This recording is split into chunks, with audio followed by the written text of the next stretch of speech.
Yeah, I got my brother Beezy to the left, and I'm Cadence, new nature reppin'. Building skyscrapers with my message. Wordplay special, construct a team with this method. When it's business schemes, triple beam ballin', or whatever you call it. Gave my life to Christ, now I'm all in. Temptation ain't stopped, but I'm dedicated.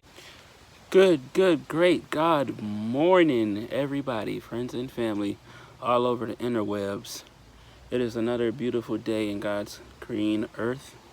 I got stuck. I was going to say creation, but then I switched to green earth, like right in the middle, and it came out green earth, but whatever.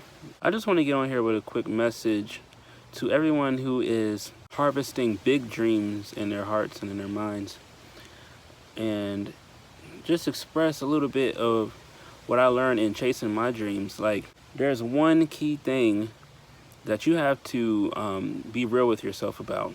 When you are not doing what it takes, you really don't want it. You have to be real with yourself when you are slacking and you're not doing what it takes to get to the destination that you wrote down in your journal and said you would be there by this time. The thing you said that you want, the person you said that you want. If you really wanted it, the details of how the directions, let's say, on the map would not matter to you. You're gonna go through the woods. You're gonna go through alleyways.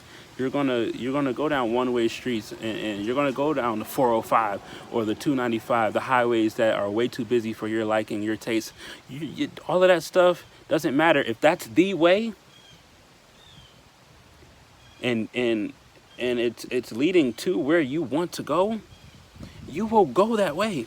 Okay, you're not gonna try and make excuses for why you're not getting up and taking a turn on the road to destiny. You're not going to be sitting there slacking and saying that you want it, but really not taking action on it. And you're not going to shrink back when you find out this is the list of what it takes. See, this is what a lot of us do, and what I did for a long time too. You put a big goal on the board. Then when you realize the steps that it takes to get there, you try and find alternative steps. And when you see that there's no other way, you'll just say, it wasn't worth it. Oh, this excuse and that excuse. Oh, this and that anyway. This is a better opportunity anyway. No, it's not. And you know it's not.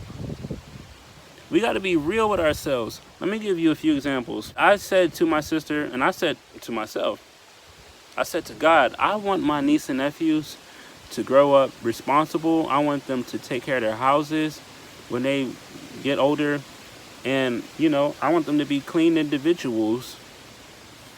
And what I have to do that is model that. Okay? Now I said that's what I want, right? So now I have to model it. For a long time, I would be giving them directions, but, say, clean up right after you're finished cooking or finished eating. But then I wouldn't do it. I would go right to sleep and leave the plate on the table. But you know what? There was a day that came. As a matter of fact, this happened today. I ain't even gonna front you. And this is something that God has been working on me with, and this is why I'm bringing it to you, because I ate today, and God has been talking to me about this. Like, make sure you're being a model. Make sure you're doing the things that you're telling them to do. And so I've been working on it. And today was the day that I almost stopped working on it. Almost stopped short. Almost didn't lean into the laziness that I felt and lean into the tiredness. I almost didn't acknowledge that I'm tired and do it anyway. I almost didn't acknowledge that I had the itis and do it anyway. You know what I mean? I made a decision. You know what? I'm going to get up and do it, because immediately I thought about my niece. She was upstairs. And I got up and I said, I'm going to wash my dishes right now. And not only am I going to wash my dishes, I'm going to wash the whole sink of dishes, and I'm going to just clean the kitchen. Okay? I wasn't thinking about the fact that my niece was upstairs. I just thought about my niece, period, and my nephews.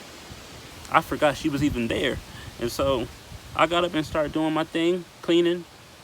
And then she came downstairs, and I'm like, oh, she's here. And I said, wow. It clicked. God helped me to see why I got up, why I didn't take a nap before cleaning up. And I was like, what if My niece came down to this kitchen to make some food like she was doing and saw me sleep on the couch with a bunch of dishes laying around. She would think that's okay. Matter of fact, she would probably hold resentment in her heart toward me because I'm not doing things that I'm making her do, and saying that she should be responsible and I'm not being responsible. She should be clean, I'm not being clean. I'm telling her a man loves a clean woman, but I'm not being a clean man because ladies like clean men too, right? So, well, that's debatable. But, there are some ladies who love a clean man. And some ladies like a man to be dirty because it's like he's a hard worker. Most people like clean people, is what I would just say. What if I didn't model that? Ladies, I'll give a second example. Y'all have certain standards. And a man says that he wants you, right? But then when you tell him your standards, all of a sudden, and I'm just going to broaden this up because I've went through this too as a man. You tell a person your standards, and all of a sudden, they don't want you no more. You know why? Because they didn't want you. They wanted it.